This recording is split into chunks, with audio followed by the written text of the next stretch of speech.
विद्यालय सुधार योजना के हो, यो कसरी निर्माण गरिन्छ र यसले कुन कुन पक्षहरूलाई समेट्छ भन्ने सन्दर्भमा म केही यहाँहरूलाई जानकारी चाहिँ गराउन चाहन्छु। अरू विषयवस्तु यहाँका सरकारवालाको पक्षको विषय हो। विद्यालय व्यवस्थापन समिति हुन्छ जसको काम कर्तव्य अधिकार शिक्षा ऐन र नियमावलीमा प्रष्ट छ। त्यसैगरी शिक्षक अभिभावक सङ्घ भन्ने गठन हुन्छ, त्यसको पनि काम कर्तव्य अधिकार प्रष्ट छ शिक्षा ऐन र नियमावलीमा। र त्यसपछि विद्यालय प्रशासन, शिक्षक, त्यसैगरी वडा, नगरपालिका र तालुक निकायहरू जोडिँदै जाने अन्य निकायहरू हुन्। यो कुराहरू म राख्दै अब खास गरी यो विद्यालय सुधार योजना आफैमा यो आफै क्लियर छ।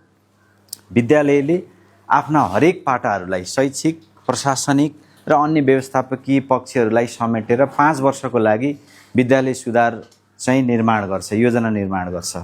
र योजना निर्माण गर्दाखेरि खास विद्यालयले हालको अवस्था के छ र 5 वर्षमा हामी कहाँ पुग्ने भनेर एउटा चाहिँ होलिस्टिक प्लान चाहिँ गराउँछ।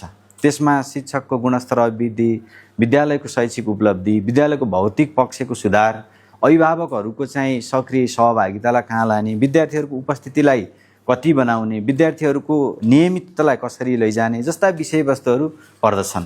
र त्यसमा विद्यालयले आफ्नो एउटा दूरदृष्टि राखेको हुन्छ। कहाँ पुर्याउने हो त? त्यो दूरदृष्टि हाम्रो नेपाल सरकारको योजनासँग ट्याली हुनुपर्छ। त्यसैगरी अहिले हामीले कार्यान्वयनमा आइरहेको एसईएसपी भन्छौँ, हामी यो एसईएसपीसँग कार्यान्वयन भएको हुनुपर्छ र नेपाल सरकारले शिक्षामा ल्याएका नीति र कार्यविधिहरूसँग मिल्दोजुल्दो हुनुपर्छ। यी सबै पक्षलाई समेटेर विद्यालयले बनाउने पञ्चवर्षीय रणनीतिक योजना अन्तर्गत यो विद्यालय सुधार योजना चाहिँ पर्दछ। अब यसमा खास गरेर यो विद्यालय सुधार योजना बनाउँदाखेरि हामीले सोट एनालाइसिस भन्छौँ। यी 4वटा पक्षलाई चाहिँ खास गरेर हेर्छौँ। हामीले अहिले विद्यालयमा भएका सबल पक्षहरू के हुन् भनेर हेर्छौँ। पहिलो योजना अब विद्यालय सुधार योजना बनाउँदाखेरि अहिले हामीले भएको यो चाहिँ जति एक्जिस्टिङ स्टेजमा के छ त विद्यालयमा भन्दाखेरि मलाई यसरी सर्फेसली यो केही विषयवस्तुहरू मात्र राखेको छु उदाहरणको लागि। अब यो सबै विषयवस्तु मिल्न नमिल्न पनि सक्छ। अब यो गलकुट माविमा अहिले सबल पक्षहरू के हुन्, स्ट्रेन्थ के हो त भन्दाखेरि अब अनुभवी तथा योग्य शिक्षकहरू हुनुहुन्छ नै। यहाँ ठुलो मेन पावर चाहिँ राखिएको छ। इभन हामीले पहिलो प्रायोरिटीमा दरबन्दी मिलान र व्यवस्थापन गर्दाखेरि केही विद्यालयहरू दरबन्दी चाहिँ हामीले यही विद्यालयमा असर नहोस् यहाँ विद्यार्थी सङ्ख्याको आधारमा भनेर हामीले यहाँ पठाएका छौँ। दरबन्दी अनुभवी शिक्षक हुनुहुन्छ। हाम्रो स्ट्रेन्थ के हो त? अनि समुदायको एकदमै सहयोग छ। त्यसपछि पर्याप्त भौतिक पूर्वाधार छ। त्यसै गरी अरू धेरै सबल पक्षहरू छन्। यहाँ यो गलकोट नगरपालिकाको केन्द्रको चाहिँ विद्यालय भएकोले सडक यातायातसँग सहज पहुँचको अवस्था छ। यहाँ विभिन्न चाहिँ व्यक्तिहरूबाट निर्माण गरिएका विभिन्न भवनहरू छन्, चन्दादाताहरू हुनुहुन्छ है। यी सबै सबल पक्षहरू चाहिँ यसले अब यो विद्यालय सुधार योजना हुँदाखेरि राख्ने विषयवस्तु हुन्। र अब हाम्रो चाहिँ विकनेस के हो त भन्दाखेरि यहाँको सबैभन्दा बढी विकनेस हामी प्रशासनिक व्यवस्थापनलाई अलिक चुस्त दुरुस्त गर्न सकेनौँ कि भन्ने चाहिँ छ यहाँको। अर्को दोस्रो चाहिँ अब विद्यार्थीको सिकाइ उपलब्धि वर्षेनी कमजोर आउँदै गरेको देखिएको छ। नमुना विद्यालय हो, अब दक्ष अनुभवी शिक्षकहरू हुनुहुन्छ, अलिकति प्रविधिमा पनि अगाडि बढेको विद्यालय हो। तैपनि हाम्रो कमजोरी कहाँ छ त भन्दाखेरि नमुना विद्यालयले जति शैक्षिक उपलब्धि प्राप्त गर्ने हो त्यो चाहिँ हामीले पाएका छैनौँ। अब त्यसमा पनि विविध कारणहरू जोडिन सक्छन्। यद्यपि विद्यालय सुधार योजनामा ती कुराहरू आउलान्। त्यसै गरी अब आइसिटीको यहाँ चाहिँ 2-3वटा अत्याधिक चाहिँ अत्याधुनिक भनौँ न आइसिटी ल्याबहरू छन्, तर त्यसको प्रयोग पनि सीमित भएको हो कि भन्ने कुराहरू छ। अर्को विद्यार्थीको उपस्थिति दरलाई चाहिँ हामीले अलि नियमित गर्न सकिएन कि भन्ने रिपोर्ट आइराखेको छ। अरू पनि यहाँ धेरै विकनेसहरू छन्। त्यो के हो त विकनेस? अब यहाँ विद्यालय सुधार योजना बनाउँदाखेरि बस्ने समितिले पहिलो पहिचान गर्नुहुन्छ। त्यसपछि अवसर पनि थुप्रै अवसरहरू छन्, त्यो सबल पक्षसँगै जोडिएको छ। स्थानीय तह, प्रदेश र केन्द्रको नमुना विद्यालय हो, थोरै धेरै बजेटको व्यवस्थापन गरिएको छ। अब यहाँ चाहिँ अभिभावकहरू अलि बढी सचेत भएको अभिभावकहरू पनि हुनुहुन्छ। हाम्रो दूरदराजका विद्यालय जस्तोहरू यहाँ चाहिँ यो विद्यालय होइन हैन। यहाँ अब हरेक निकायको उत्तिकै तुरुन्तै समय दिन सकिने चाहिँ स्थान हो। त्यसरी यसको अवसर पनि यहाँ धेरै छन्। अब चुनौतीको हिसाबमा पनि विद्यालयले थुप्रै चुनौतीहरू, अस्ति हाम्रो नयाँ नियुक्त हुनुभएको प्रशासकले धेरै चुनौतीहरू पनि राख्नु भएको छ हामी समक्ष। अब केही कुरा चाहिँ अब यहाँ दरबन्दी कम भयो, निजी स्रोतमा शिक्षकहरू राख्नुपर्ने, व्यवस्थापन गर्ने आर्थिक स्रोतको अभाव देखाउनु भएको छ। विद्यार्थीहरू को अनुपस्थिति दर बढो भन्नुभएको छ हैन। अरू सामाजिक समस्याको कारणले गर्दाखेरि हाम्रो नतिजा कमजोर हुँदै गएको भन्ने कुरा राख्नुभएको छ। यद्यपि मैले यी चारवटा पक्षलाई समेटेर हाम्रो विद्यालय सुधार योजना निर्माण हुन्छ भन्ने कुरा चाहिँ राखेँ। त्यसपछि यो चाहिँ हाम्रो पञ्चवर्षीय योजनाको ढाँचा हो। अब यो खास हजुरहरूलाई त्यति छैन, यसमा चाहिँ धेरै कुरा आउँछ। विद्यालयको परिचय, अब विगत स्थापनादेखि हालसम्मको पुरै चाहिँ डिटेल लिस्ट त्यहाँ तयार हुन्छ। यसको ऐतिहासिक पृष्ठभूमि यहीसँग जोडिएको हुन्छ।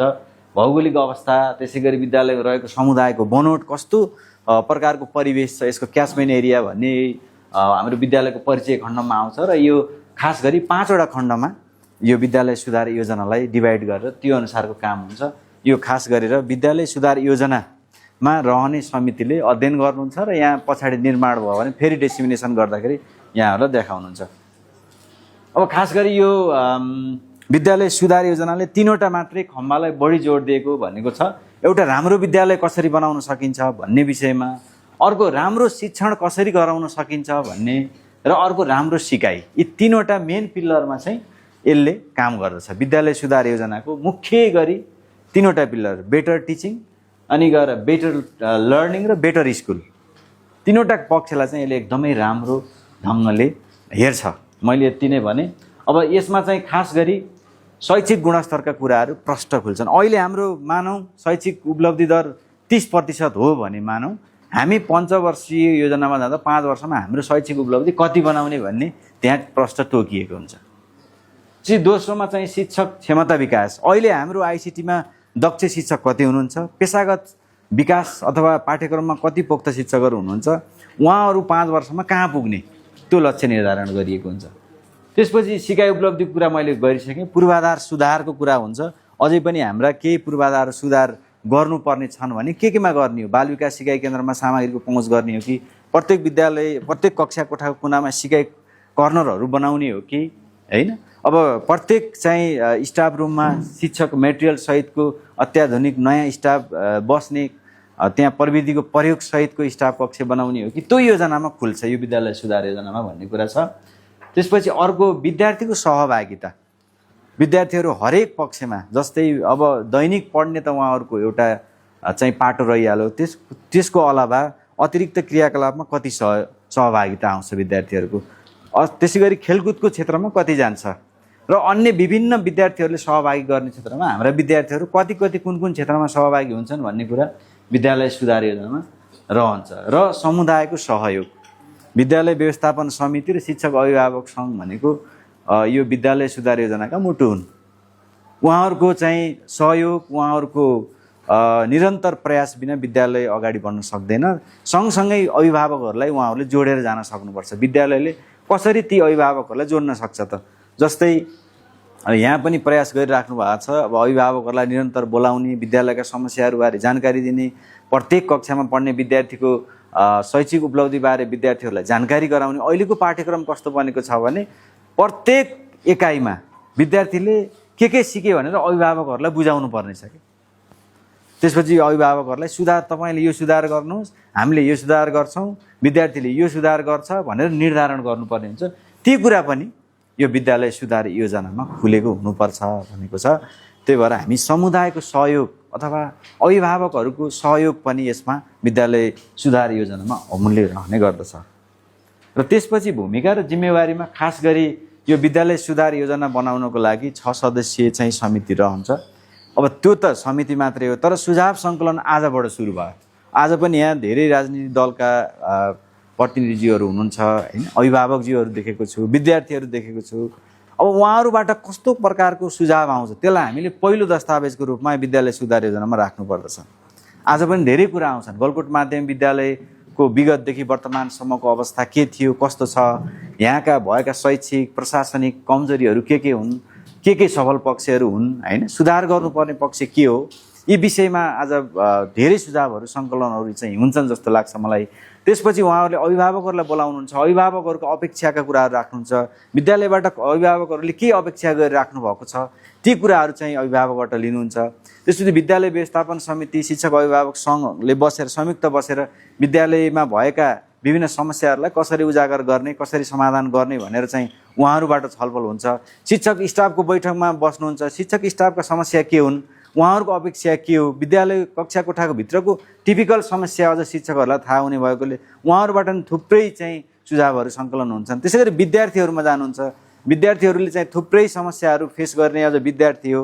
अब खानेपानी होला, सरसफाइ होला, शौचालय होला, सेनिटरी प्याड होला, दिवा खाजा होला, अनि गएर विद्यालयका भौतिक संरचनाका कुरा होलान्, व्हाइट बोर्ड होला, विद्यालयमा प्रविधिको प्रयोग होला, शिक्षकहरूको उपस्थितिको कुरा होला, ती सबै आउने फेरि विद्यार्थीबाट हो। ती सबै पक्षका चाहिँ सबै सुझावहरू आइसकेपछि बल्ल योजना निर्माणको चरण प्रारम्भ हुन्छ।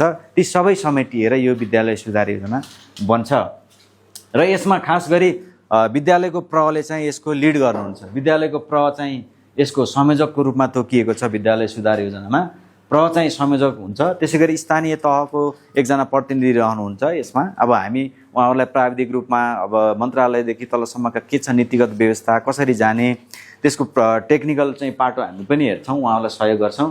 त्यसै गरी विद्यालय व्यवस्थापन समितिबाट एकजना सदस्य आउनुहुन्छ जसले विद्यालय व्यवस्थापन समितिमा भएका समस्या भएका विद्यार्थीहरूका अभिभावकहरूका गुनासाहरू पनि त्यहाँ समेटेर योजना निर्माणमा सहयोग गर्नुहुन्छ। त्यसै गरी शिक्षक अभिभावक सङ्घबाट एकजना आउनुहुन्छ, 3 सदस्य भयो। त्यसपछि अर्को चाहिँ एकजना शिक्षक प्रतिनिधि आउनुहुन्छ। फेरि शिक्षकका पनि थुप्रै चाहिँ त्यहाँ समस्याहरू छन्। प्रलाई भन्न नसकेका, कहिले विद्यालय व्यवस्थापनलाई भन्न नसकेका समस्याहरू पनि छन्। विद्यालय सुधार योजनाको त्यो 6 सदस्यीय टोलीमा आएर उहाँहरूले एक शिक्षक प्रतिनिधिले भन्नुहुन्छ। त्यसै गरी एकजना शिक्षाको विज्ञ हुनुहुन्छ, शिक्षाविद अथवा एकजना विज्ञ भनेको छ। उहाँले होलिस्टिक रूपमा त्यो योजनालाई धेरै दृष्टिकोणबाट अध्ययन गरेर त्यो विद्यालय सुधार योजना बनाउनको लागि सहयोग गर्नुहुन्छ। र त्यसमा अझै हामीले विद्यार्थीको लागि पनि समेट्न सकिन्छ। अन्य उपस्थितिमा विद्यार्थीका समस्याहरू पनि थुप्रै हुन्छन्।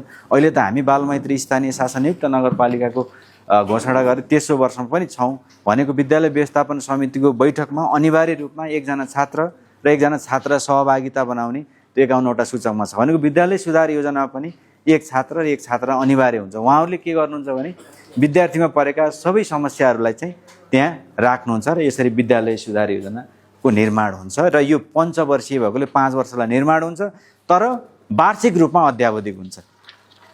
5 वर्षको लागि बने पनि अब शैक्षिक गुणस्तर, शैक्षिक उपलब्धि, विद्यार्थीका समस्या त वार्षिक रूपमा हामीले केही अद्यावधिक गर्नुपर्ने हुन्छ, अपडेट गर्नुपर्ने हुन्छ। मानव दूरदृष्टि चाहिँ परिवर्तन नहोला, उद्देश्य परिवर्तन नहोला, तर शैक्षिक उपलब्धि अहिले शैक्षिक सत्र 2082मा झन्डै 59% चाहिँ नतिजा हासिल गरेको, 58% नतिजा हासिल गर्यो भने विद्यालयले अर्को वर्ष अलि बढ्न सक्छ। त्यो कुरालाई त्यहाँ हामी चाहिँ राख्नुपर्ने हुन्छ। त्यसैले पञ्चवर्षीय रूपमा बने पनि यसलाई वार्षिक रूपमा अपडेट अथवा अद्यावधिक गर्नुपर्ने हुन्छ। त्यो समितिले अद्यावधिक गरेर विद्यालयका सम्पूर्ण समस्या, समाधान, चुनौती, अवसर सबैलाई समेटेर एउटा ड्राफ्ट बन्छ र त्यो ड्राफ्ट चाहिँ 5 वर्षको लागि कार्यान्वयन हुन्छ। त्यसमा हामी सबै सरकारवालाले उत्तिकै सहयोग गर्नुपर्ने रहन्छ भन्ने कुरा मैले राखेँ। र खास गरी विद्यालय सुधार योजना भनेको विद्यालयकै सुधारको लागि बनाइने योजना हो। यहाँले देख्नुभयो यसको प्रमुख मकसद भनेको 3वटा पिलरमा बेटर स्कुल, बेटर लर्निङ र बेटर चाहिँ टिचिङ नै हो। यसको होलिस्टिक रूपमा योजना बन्छ। गलकोट मावि एउटा नमुना विद्यालय पनि हो। हाम्रो शैक्षिक धरोहरको रूपमा चाहिँ यसले ठुलो चाहिँ जनशक्ति अहिले बजारमा पठाएको पनि छ। यो विद्यालयमा पढेका थुप्रो विद्यार्थीहरू विश्व मार्केटमा चाहिँ काम गरिराख्नु भएको पनि छ। तर केही गुनासाहरू चाहिँ प्राप्त भएका छन्। ती गुनासाहरूलाई चाहिँ विद्यालय प्रशासनले अब आर्थिक पारदर्शिताको हिसाबमा पनि भएका गुनासाहरू, शैक्षिक व्यवस्थापनमा भएका गुनासाहरू, शिक्षकबाट आउने गुनासाहरू, अभिभावकबाट आउने गुनासाहरू र विद्यार्थीहरूबाट आउने गुनासाहरूलाई सम्बोधन गरेर यो विद्यालय सुधार योजना बन्छ र 5 वर्षको लागि गलकुट नमुना माध्यमिक विद्यालय साँच्चीकै गलकुटको नमुना विद्यालयको रूपमा स्थापित हुनेछ भन्ने कुराहरू राख्दै यो आज खास गरी मलाई लाग्छ यो अब सुझाव सङ्कलन हो। अब यो नयाँ आर्थिक शैक्षिक सत्रमा भएका आर्थिक गतिविधिहरूलाई पनि प्रकाशन गर्ने भन्नुभएको छ हेड सरले। सायद त्यही दिशातर्फ यो कार्यक्रम जान्छ र सबैका सुझावहरूलाई सङ्कलन गरेर एउटा राम्रो विद्यालय सुधार योजना निर्माण हुन्छ भन्ने कुराहरू राख्दै म यो विद्यालयलाई धेरै यो विद्यालय सुधार योजनाको चरणमा भएको कारणले एकदमै राम्रो सुधार योजना हामी पछि अध्ययन गर्छौँ। अब शिक्षा समितिमा पनि पठाउनु भयो भने त्यसलाई त्यहाँ हामीले हेरेर के भयो गलकोट माविमा नयाँ सुधार योजना भनेर मेयर साहब हामी बसेर फेरि छलफल गर्नेछौँ भन्ने कुराहरू राख्दै यो कार्यक्रमको उत्तर प्रगतिको पनि कामना राख्दै म बिदा हुन्छु। हस्त नमस्कार।